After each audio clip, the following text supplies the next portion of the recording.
नए और पुराने प्रेमी और जिन्होंने नामदान लिया है उन सबको हमेशा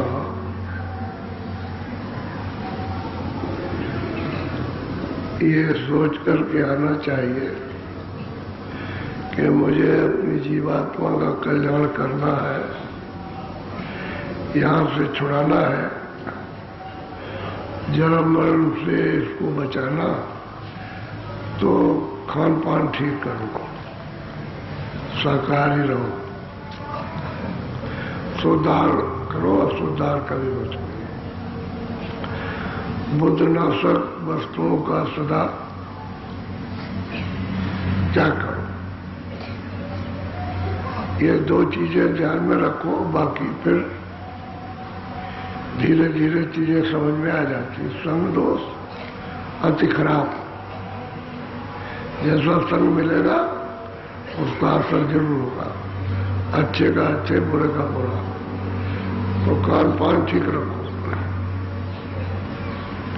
इन चीजों से असुधार से बचोगे तो बड़ा लाभ होगा। अब सब लोगों की अगर प्रवृत्ति हो जाए उसी काम में, तो दया क्या आएगी? दया का तो फिर नाम नहीं। इसलिए हृदय में फिर दया नहीं रहती है। अपना जैसा सबको समझना कि भाई हम भी जीव है, हमें भी सूरत है, हमें भी जीवात्मा, और दूसरे में भी सूरत है, उसमें भी जीवात्मा। हमको भी तकलीफ है, उसको भी तकलीफ है। तो ये बात जब अशुद्ध आहार करोगे तो ये बात नहीं समझ में आएगी। जब ये समझोगे हमको तकलीफ होती है, दूसरे को नहीं होती है, इसलिए हिंसा करोगे तो हिंसा का फल अति दुखदायी है, वो बहुत ही घोर नरकगामी होता है। इसलिए खान पान बिल्कुल ठीक होना चाहिए। सत्संग में आओ, एक बात पकड़ो, चलो दोबारा आना, दूसरी बात पकड़ लेना। तो आप अगर नहीं पकड़ोगे तो आपको मिलेगा क्या? तो साधारण भजन कर नहीं सकते हो, आते ही चिल्लाते हो कि हमको नामदान दे दीजिए, हमको उपदेश दे दीजिए। उपदेश का मतलब है कि भजन करना। तो आपने पक्का इरादा किया है कि हम भजन करेंगे, तो थोड़ा सत्संग सुन लो, क्योंकि सत्संग सुन लोगे तो भजन करने में मजबूत हो जाओगे। और सत्संग नहीं सुनोगे, खाली मतलब ये नामदान के लिए, तो उससे कुछ नहीं होगा। तो फिर आप भजन नहीं कर सकते हो। सत्संग सुनने से भजन होगा, नामदान लेने से भजन नहीं होता है। तो हम तो यही काम करते ही, बहुतों को देखा, बहुत लोग आए कहते हुए नामदान ले गए, अभी तक नहीं आए। 2-2, 4-4, 5-5, 10-10 बरस हो गए, अभी नहीं मिले। तो उनको इस बात का बोध नहीं है कि मुझे भजन करना है। वो तो आए थे, चिल्लाया, उस समय पर ख्याल आया, चलो। तो उस तरह का नामदान नहीं है कि बस ले लिया, उसके बाद जीवन भर कभी नहीं मिले। तो जब सत्संग मिले तभी थोड़ा मिले, इसके बगैर काम नहीं होगा। सत्संग के बगैर तो काम हो ही नहीं सकता। इसलिए सत्संग पहले, बाद में नामदान और बाद में भजन। सत्संग नहीं मिलेगा तो कुछ नहीं, कोई चीज स्थिर नहीं रहेगी। सत्संग मिलने से स्थिर हो जाएगा। जब नामदान लोगे तो भजन करते रहोगे, फिर हो जाएगा। मेरी इच्छा हो जाएगी कि और करें, तो जितना ही आप सत्संग करोगे उतना ही आपको पाल होगा। सत्संग लगा नहीं, सत्संग लगा तो सूख जाओगे। सत्संग है जल, वो जैसे क्यारी में पानी सूख जाता है तो पानी चाहिए, ऐसे मनुष्य रूपी हृदय में सत्संग नहीं मिलेगा तो जल्दी ही मिलेगा। तो आप हरे भरे नहीं होंगे तो भजन नहीं बनेगा, आपका सूख जाएगा। पौधा जब सूख जाता है निरस हो जाता है, उसमें हरा भरापन नहीं रहता। ऐसे ही मनुष्य में भी हरा भरापन, विवेक नहीं रहता, विचार नहीं रहता भजन करने का, सत्संग सुनने का। तो ऐसे तो बहुत आए, बहुत, लाखों, एक दो की नहीं मैं संख्या बताता हूँ, लाखों की, लाखों आए और चले गए। और यही कहते हुए नामदान लेंगे, तो नामदान ले लिया और चले गए, उससे कुछ नहीं हुआ। वो तो आए और गए, आए और फिर फंस गए उसमें, उस जाल में तो और भी दंड मिलेगा। फिर अतिदंड, फिर उनको कोई पकड़ नहीं सकता, अतिदंड मिलता है। इसलिए सत्संग पहले और बाद में नामदान, बाद में भजन, ये सब चीजें बात की पहले सत्संग। सत्संग से सब गुण आते हैं, सत्संग से भाव जगेगा, निर्मलता आएगी, सत्संग से अच्छे बुरे की पहचान होगी। सत्संग करोगे क्या करना है क्या नहीं करना है ये आपको मालूम होगा। सत्संग से कैसे गृहस्थी चलाना है वो आपको पता चलेगा। सत्संग नहीं मिलेगा तो कुछ नहीं। इसलिए ऐसा कभी मत करो, सत्संग पहले सुनो, 2 दिन 4 दिन 10 दिन, जब आए तो दोबारा लो, फिर सत्संग सुन जाओ, फिर सत्संग सुनाओ। जब एकदम से मन निर्मल हो और मतलब जब इच्छा जग जाए कि अब मुझे भजन करना, तो फिर लो, कच्चे पर में मत लो। आए चले फिर नाम मात्र के हमने भजन लिया, 20 साल हो गए। कहने लगे हमने 20 साल पहले नामदान दिया था, अब 20 साल ये भी कोई नामदान का कोई काम किया, कुछ नहीं किया। 20 साल आप माफ कर दीजिए। अब बताओ 20 साल हो गए और 20 साल में कभी दर्शन ही नहीं, तो बताओ क्या अपने को मनाएगा और क्या मानेगा किसी को। इसलिए तो हर साल का महात्मा कहते हैं भाई बार बार करो। अगर बार बार नहीं समय मिलता तो सुबह शाम करो, सुबह शाम नहीं मिलता समय तो एक बार। अगर आदमी दूर है तो 1 हफ्ते में 1 बार, और दूसरे तीजे चौथे 5वें 7वें दिन समय नहीं मिले 15 दिन में, और 15 दिन के नहीं मिलते महीने में, और महीने में ले मिले 3 महीने, और 3 महीने में अगर उसको समय नहीं मिलता तो 6 महीने, और 6 महीने में भी तो साल भर में। कहते हैं कि फिर उसके बाद ताबो लागे दोस्त, फिर उसका कोई छुटकारा नहीं हो सकता। साल बीत गया उसने नहीं मिला जुला, दर्शन नहीं दिए, दर्शन नहीं किए, तो फिर उसका दोष लग गया उसको, जैसा पहले था वैसे हो गया। इसलिए सत्संग से ये सब चीजें मालूम होंगी, वैसे नहीं मालूम होती। बोलो जय गुरुदेव, जय गुरुदेव। देखो शाम को भी सत्संग होगा और कल भी सुबह होगा, कल 6:30 बजे। अभी तो 6 बजे होता है, तो आधा घंटा बाद, तो और जरा उजाला हो जाएगा तो अच्छा रहेगा। तो सत्संग कल होगा 6:30 बजे। बाकी जो समय हो तो 6 बजे का है ही, क्योंकि आप सेवा कर रहे हो ना सब, थोड़ी बहुत सेवा का कार्य भी हो जाता समय से और सत्संग में मिल जाता है। बात है कल 6:30 बजे सुबह, और शाम का तो टाइम वही है, सब का ठीक है समय। अच्छा बोलो जय गुरुदेव।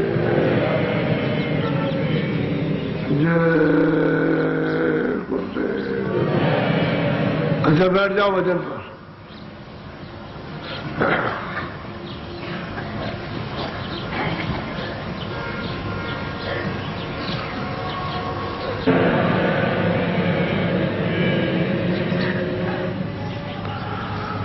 जय गुरुदेव।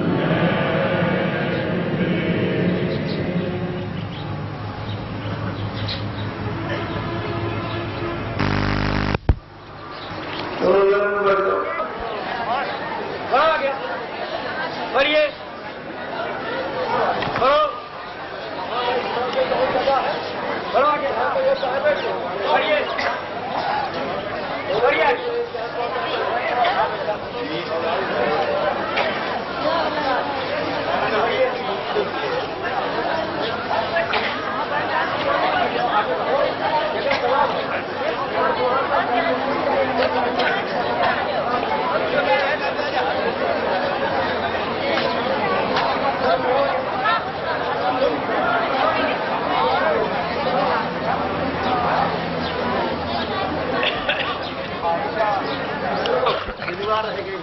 झुकना न पड़े स्वामी जी, सिर ऊंचा रखिए, हाथ जोड़ के प्रणाम कीजिए, सेवा पीछे दीजिए।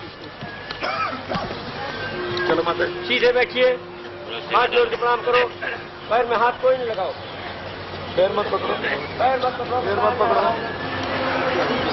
पैर मत पकड़ो, इधर चलो नहीं,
अपने डेरों से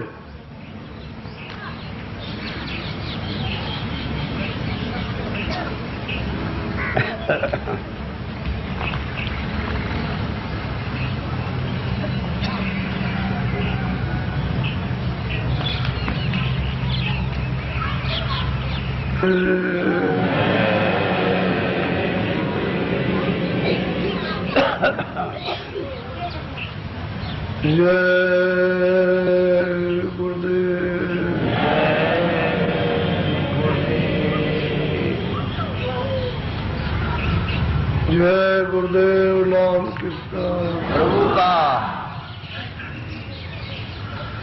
जय गुरुदेव नाम किसका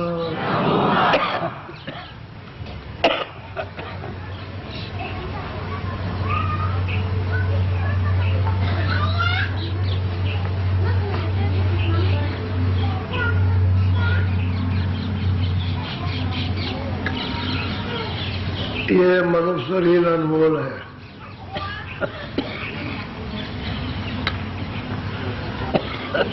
थोड़े दिन के लिए आपको मिला,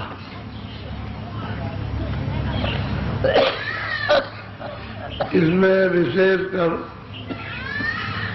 जो आपको दी गई वो बुद्धि दी गई, क्योंकि पांचों तत्व इसमें पूरे हैं।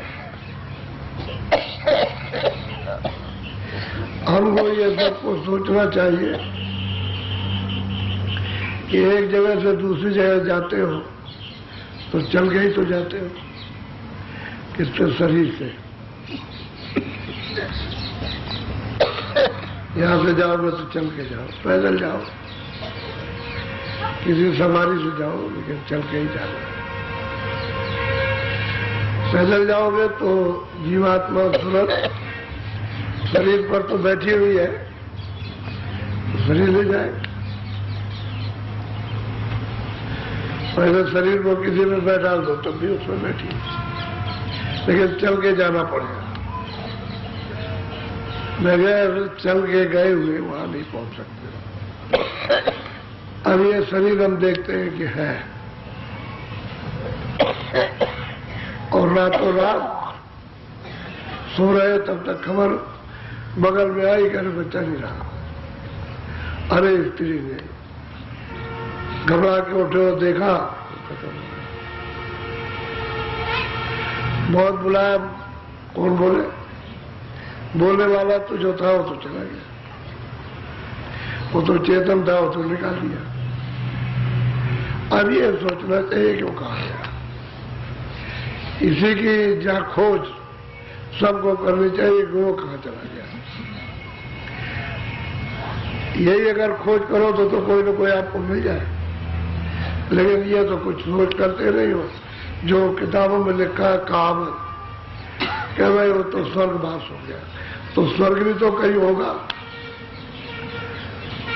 उस स्वर्ग में जाना वो भी तो चल के ही जाना है, ऐसे यहां से ऐसे तो नहीं पहुंच जाएगा, वो तो चल के ही जाएगा।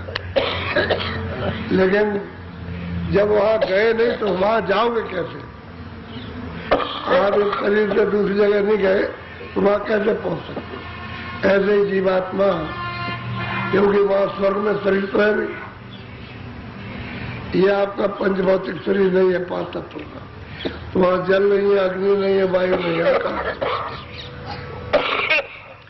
इसमें से कोई भी मसाला स्वर्ग में नहीं है, तो आप कैसे जा सकते हो वहां? उसके जाने के लिए कोई रास्ता है। तो जब आपके खोज करो कि वो कहाँ गया, हम कौन है, वो कौन है, वो कहाँ गया और हम यहाँ कहाँ से आए, ये सोचना चाहिए। क्योंकि बच्चा भी जन्म लेता है तो कहीं न कहीं से आता है, तो ये कहाँ से आया, हम कहाँ से आए, हमारे सामने जा रहा है, ये कहाँ चला गया। इसकी खोज करो तो कोई न कोई जानकार मिल जाए। तो हम खोजो तो कुछ करते नहीं है, जो कहावत चली आ रही है उसी को बस बहुत नहीं है। बस ये तो भूल भुलैया है, भूल गया और थोड़ी देर बड़ी माया ममता में इसी में आप फंस गए। कुछ आपने कभी के लिए पूछा भी नहीं। तो सही बात यह है कि जहां भी जाना है चल के जाना, वैसे नहीं पहुंच सकते। तो ये सूरत अपने घर से आई, ऊपर से आई है तो सब लोगों को पार करते हुए लाई गई। ऐसा नहीं कि आंख उसकी बंद कर दी और सीधे ही ले आई, यहाँ छोड़ दिया करके, ऐसा नहीं। उधर से आई, सब देखती हुई आई है, और जब भी जाएगी तो इधर से सब देखती हुई जाएगी। जहाँ स्वर्ग है उसको भी देखेगी, वैकुंठ है उसको भी देखेगी, ईश्वर का लोग उसको भी, ब्रह्मांड उसको भी देखेगी, ऊपर है उसको, पार ब्रह्मांड को भी देखेगी, देखती हुई जाएगी, देखती हुई आएगी। अब यहाँ आ गई तो भूल पड़ गई। आपको इतना सामान दिया गया, हर तरह का सामान शरीर के लिए, कि आपका ध्यान रखते, इसको उठाकर ये रखा, इसको उठाकर ये, इसको उठाकर ये, इसी में आपका ध्यान बट गया, सुख सुविधा में बट गया। जब ध्यान उधर से बट गया तो आपका उधर से टूट गया, ज्ञान टूट गया, जो बोध था वो अब इसमें फंस गया। इसको इधर, ये मेरा है, तेरा है, इसी को लग गया। तो रास्ता गए आप, जब रास्ता भूल गए तो कोई चाहिए, क्योंकि ये तो अपना भी घर नहीं है, यह आपका भी नहीं, यहाँ किसी का घर नहीं है। कोई भी आया उसका घर है, तो परदेश है, और जहाँ घर है वहां पहुंच नहीं पा रहे। और बहुत मेहनत करो, बहुत परिश्रम करो, बहुत तप करो, बहुत दान पुण्य करो, बहुत अपने शरीर को गला दो, सब काम करो तो आपको स्वर्ग मिल जाए। लेकिन फिर भी तो आप आ गए वापस लौट गए, फिर वही सधरने तक वही सामान फिर मिल गया आपको, कम और ज्यादा, तो उसी में रखने में फिर वहां भी नहीं फिर जा सकते। इस तरह से सूरतें जितनी भी आई है, सब सामान पा करके इस मनुष्य शरीर में भूल गए और शरीर का सामान पाया। इसमें कोई सूरत का सामान या सूरत का धन उसमें नहीं है। ये जो कुछ भी है शरीर, जैसे किसी तालाब में बहुत काई फैली हो और पानी दिखाई देता हो, तो आप क्या करोगे? घड़े को जोर से मारोगे उसमें। जैसे ही मारोगे तो काई फट जाएगी, काई फट जाएगी, पानी दिखाई देगा। घड़ा उसमें बोर दो और पानी भर लो, जैसे ही घड़ा ऊपर आया फिर काई बराबर हो गई। ठीक आवरण इसी तरह से है। महात्माओं का जब आपको सत्संग मिलता तो बिल्कुल ऐसा मालूम होता है, काई फट जाती है। यानी कर्मों के पर्दे फटते हैं तो उस वक्त में आपको बोध होता है, और जैसे ही जरा सा हटे सामने से तो फिर वैसे हो जाता, फिर शून्य हो जाता है, अबोध हो जाता है। ठीक यही दशा है। सब महात्माओं ने अपने अपने समय काल जब जब वो आए जीवों को सबको बताया। ये नहीं कि विधि उनकी भाषा कुछ भी रही हो, लेकिन विधि एक ही रही, रास्ता एक ही रहा। उस समय की भाषा का जो जैसी देहात की भाषा हो, शहर की भाषा हो, मिली जुली भाषा हो, तो वो तो उन्होंने उसका किया। जैसे संस्कृत थी, पहले हिंदी नहीं थी, उसी संस्कृत में से हिंदी निकली, और संस्कृत में से अंग्रेजी निकली, संस्कृत में से फारसी निकली, हर एक भाषा संस्कृत में से निकली। तो बस यह है कि आपने उसको छोड़ दिया, उसको पकड़ लिया, उसको छोड़ दिया, अब वही भूल गए जो अपनी भाषा थी, क्योंकि वो तो भाषा सर्वदेश में एक ही भाषा थी और उसका एक ही उच्चारण एक ही था।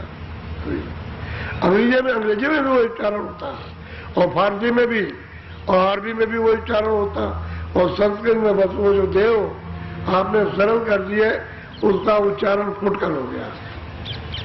इसलिए आप तो महात्मा कभी किसी समय पर भी आए, उस समय की जो बातें होगी, जो प्रचलन में आएगी, वो लोगों को बताएंगे। और बाद में उसमें कुछ तरमीम, कुछ अदलाव बदलाव हो गया तो जो आएंगे वो फिर बताएंगे आकर। उसमें हो सकता है, लेकिन रास्ता तो एक ही है, वो दूसरा रास्ता है। कोई कहेगा भाई महात्मा आए थे 500 वर्ष पहले, तो ये बता गए, रास्ता एक ही आने का, एक ही जाने का, मोटी बात। और रात को एक टेलीफोन आया कि हमारी ये समझ में नहीं आया, घाट किसको कहते हैं? वे दोनों आंखों के बीचों बीच में सूरत बैठी है, उसके चारों तरफ मन बुद्धि चित्त बैठे हुए, उसी को घाट कहते हैं, उसी को दरवाजा कहते हैं, उसी को हरि का द्वार कहते हैं, उसी को मतलब है तिल कहते हैं, उसी को तीसरा तिल कहते हैं, उसी को एक ही चीज को अपने अपने समय का वर्णन कर दिया।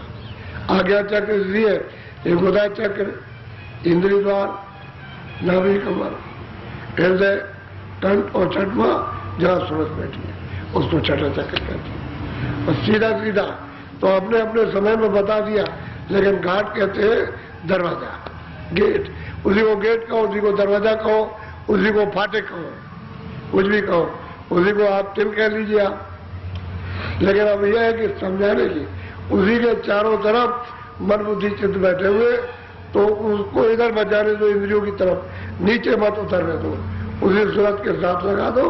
जो देखने का काम और सुनने का काम वो सूरत करने लगे और लग जाएगा तो सुनने लगेगा, देखने लगेगा। क्योंकि मन की मदद, चित्त की मदद, बुद्धि की मदद उसको मिलना चाहिए, क्योंकि पर्दा सब इन्होंने भाग दौड़ करके जमा किया, गंदगी तो इन्होंने जमा की है, लेकिन वो घाट नहीं समझ में। अब घाट नहीं आप समझ पाते हो, और कहते हैं कि जैसे बाहर आंखें बंद कर ली तो आंखों के बाहर का घाट तो ये, अच्छा आंख खुलेगी तब तो दिखाई देगा, ये पर्दा नहीं हटेगा तो कैसे दिखाई देगा। अब ऐसे वो पर्दा पड़ा हुआ, कर्मों का गंदगी का पर्दा पड़ा, खुलेगा तब तो अंदर दिखाई देगा। ये भी तो एक गंदा पर्दा है, ये बाहर से बंद कर लिया, हमें कुछ दिखाई देगा। अब जैसे बाहर की आंखों पर गंदगी आ जाती है, देखना बंद, तो गंदा ही पर्दा तो है। तो डॉक्टर के पास जाते हो, भूली हो गई, ये हो गया और वो हो गया, इसमें जाला बड़ा आ गया, तो उसको साफ कर देता है तो दिखाई दे सकता है। लेकिन उसकी भी तो तरकीब है, कुछ समय लगेगा, कुछ दवा डालेगा, कुछ उसकी गंदगी निकालेगा, साफ करेगा, कुछ मतलब बताएगा, जुक्ति बताएगा, तो यही मतलब इसी तरह से महात्मा बताते कि जैसे बाहर ऐसे अंदर की आंख, वो आंख चेतन आंख है और ये आंख जड़। इसमें जड़ का मतलब बोध होता, लेकिन प्रकाश सूरत का, क्योंकि प्रकाश वो अगर नहीं देगी मतलब यह है कि तारों में, तो फिर सामने देख नहीं सकते हो। प्रकाश जब सिमट जाएगा उसका तो फिर नहीं आपको दिखाई देगा, वो प्रकाश देगी तो आपको दिखाई देगा। ऐसे ही अंदर में उसके ऊपर में जो आवरण आ हुआ वो तार ऊपर के, उसके मतलब ये है कि गंदे हो गए, इसलिए उसको ऊपर से दिखाई नहीं देता। तो जैसे बाहर देखते हो आंख खोल के, ऐसे ही आंख खोलो और अंदर देखने लगो तो अंदर दिखाई देने लगे। अंधे आदमी को खड़ा करो, अभी यहाँ 2-4 दिन में एक अंधा आया, तो भाई तुमको बाहर से दिखाई देता है? कह लगे बाहर तो नहीं दिखाई देता। तो फिर तुम अंदर भजन करता कुछ दिखाई सुनाई देता? अंदर से दिखता है, अंदर से देता है। जैसे बाहर की चीजें देखते हैं ऐसे अंदर से देखते। वो कैसी है? क्या तो वो तुम्हारी आनंददायक है, बहुत आनंद है ऐसे ही अंदर में। तो कह रहे हाथ पर इधर की आंख इनको बंद करो, उलट दो। अंदर की आंख उलटने का मतलब ऊपर देखने लगो, ऊपर की तरफ में। ये नीचे देख रही दोनों आंखें और अंदर की एक आंख ऊपर देखेगी। तो बात तो समझाने की अपनी जुक्ति एक ही है, उसमें कोई फर्क नहीं है।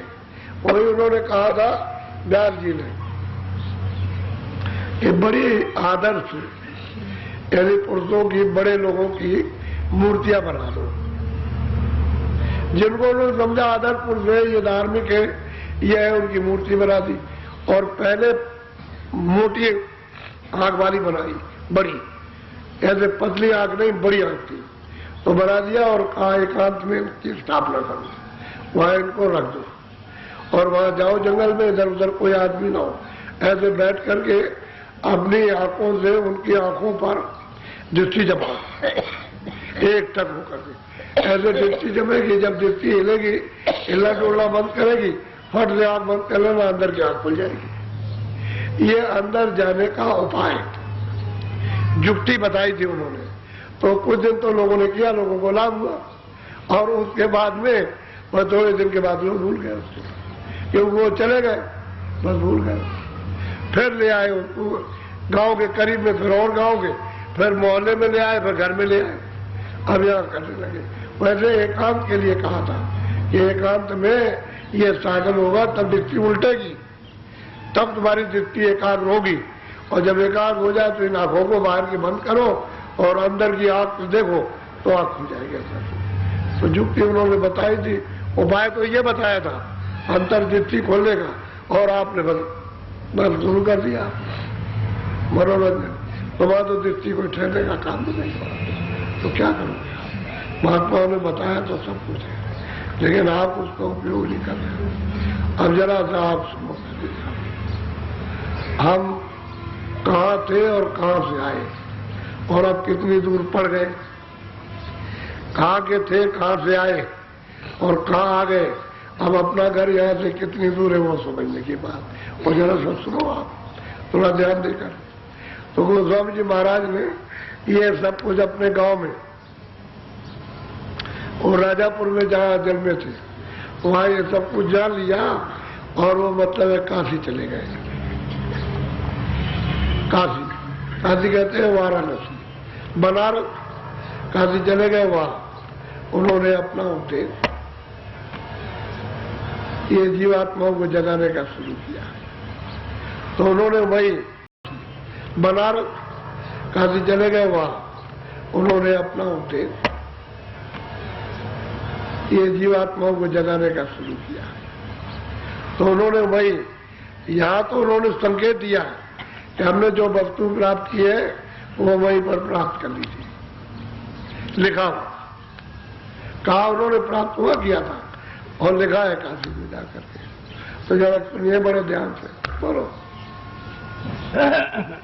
पूछा गया, बोलो।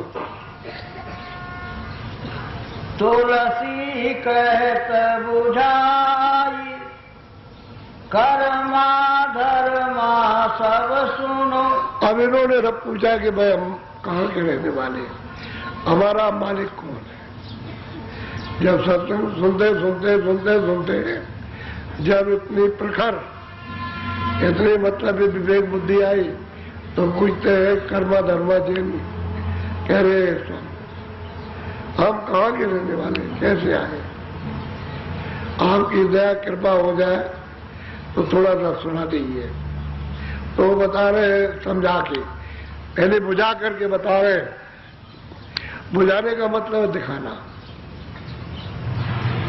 वो दिखा के बता रहे, ऐसे नहीं कैसे बता रहे। बोलो।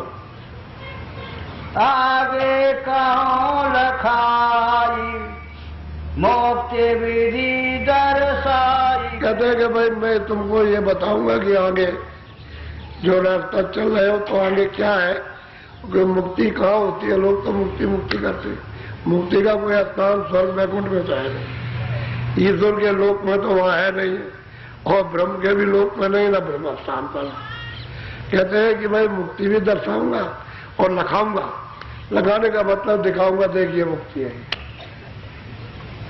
कर्मा धर्मा तू चिंता क्यों करता, मुक्ति तुझे दिखाऊंगा, लखाऊंगा, बताऊंगा तुझको मुक्ति कैसे प्राप्त की जाती है, कैसे देखी जाती है, और कहाँ मुक्ति जीवों को मिलती है। सोचते जिस मुक्ति स्थान पर पहुंचती हो कहाँ है। ये गोस्वामी जी महाराज उन जैनियों को बहुत विधि विधान के साथ समझा रहे। बोलो। काहे तुलसी सोने अगम संदेशा आदि अंत दर्शाऊं देशा। अब गोस्वामी जी महाराज कहते हुए रहते तो हम जमीन पर है, या अभी यहाँ अंत हो गया और वहाँ आद है, और वहाँ आद है, यहाँ अंत हो गया।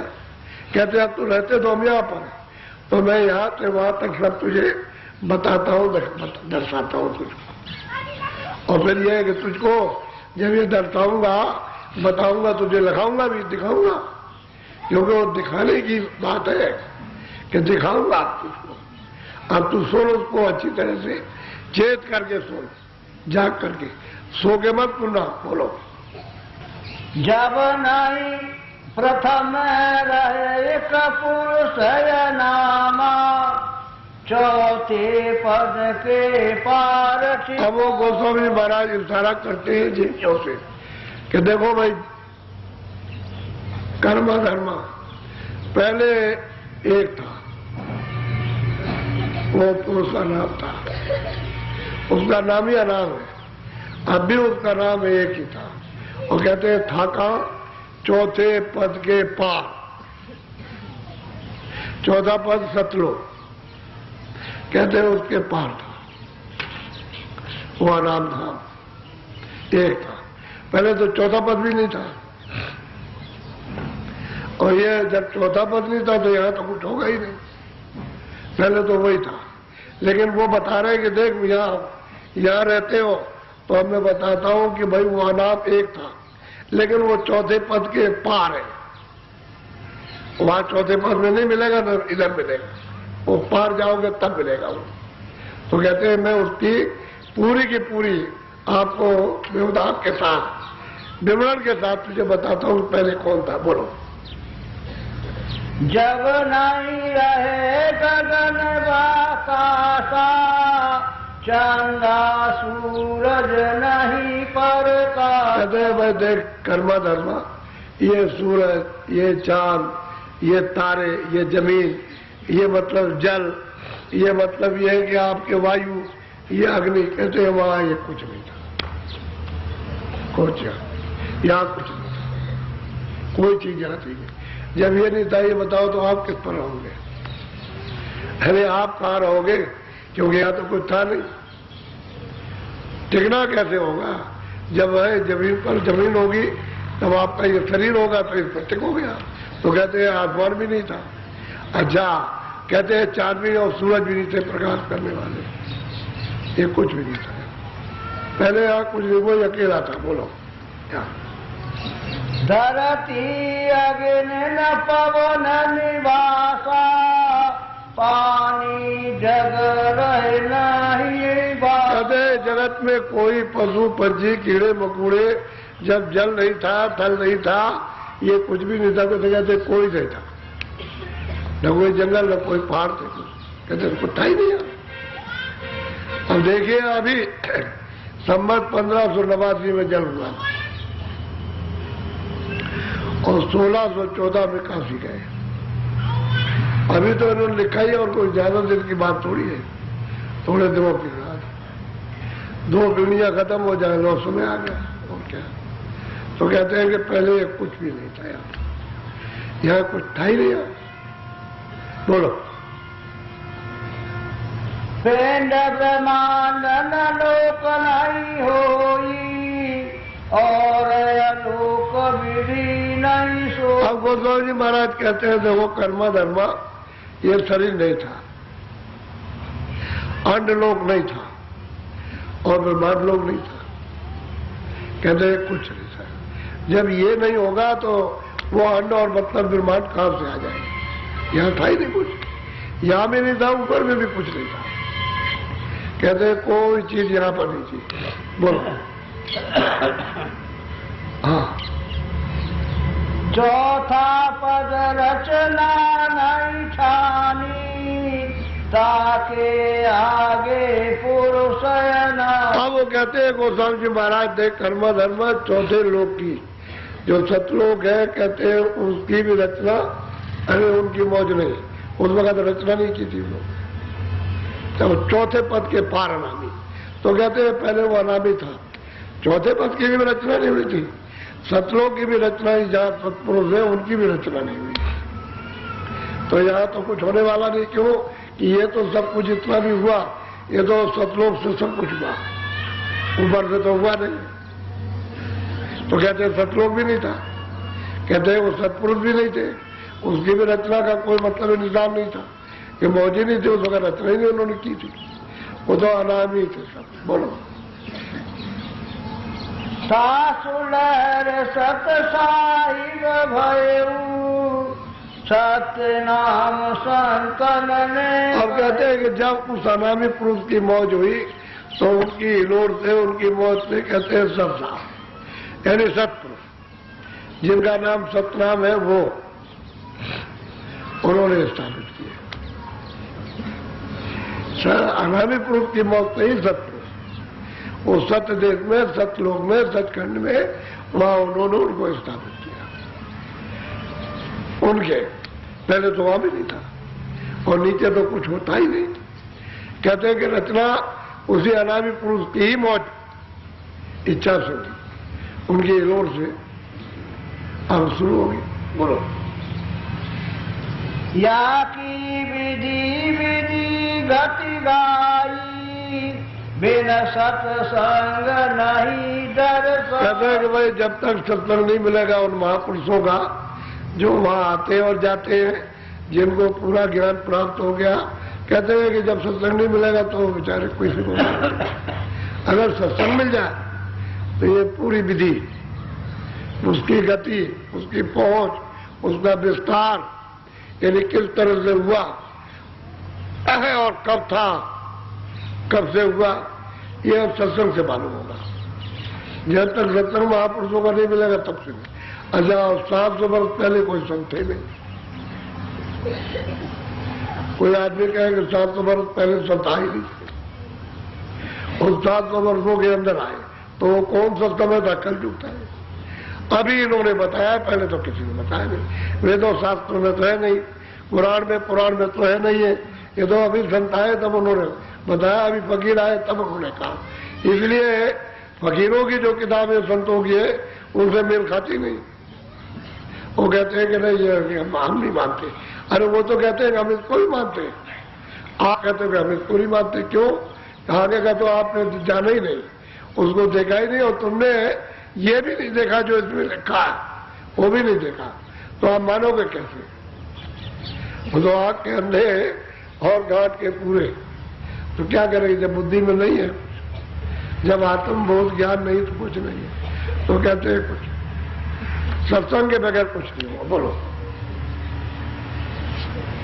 हो सत्संग कहो सब लेखा खुले ने नहीं हृदय से। कहते हैं कि भाई जब सत्संग जब मिलेगा तो कहते हैं तब उसके हृदय का, जो दोनों आंखों के बीचों बीच में, यही तो उसका हृदय। कोई हृदय तो ये नहीं है, न यहाँ गले में, न इधर नीचे नाभि में, वो तो सूरत का जो हृदय ये है। कहते हैं कि जब सत्संग मिलेगा तो ये हृदय के, तब वो नेत्र खुलेगा, ऐसे नहीं खुल सकता। और सबके पास, यानी तीसरा नेत्र सबके पास है और सबका बंद है। और जब सबका बंद है तो सबंधे, हाँ इतने सबंधे हो और एक अगर कुछ कहने लगे तो सब कहेंगे झूठा है। वो देख रहा और वो मतलब देखते नहीं है, इसलिए कैसे प्रतीत आएगी, विश्वास कैसे होगा। तो कहते हैं जब तक सत्संग नहीं मिलेगा तब तक हृदय का नेत्र खुलेगा नहीं। वो युक्ति बताएंगे, फिर हृदय को साफ करेंगे, शुद्धि करेंगे, मन को, बुद्धि को, चित्त को, अंतःकरण को।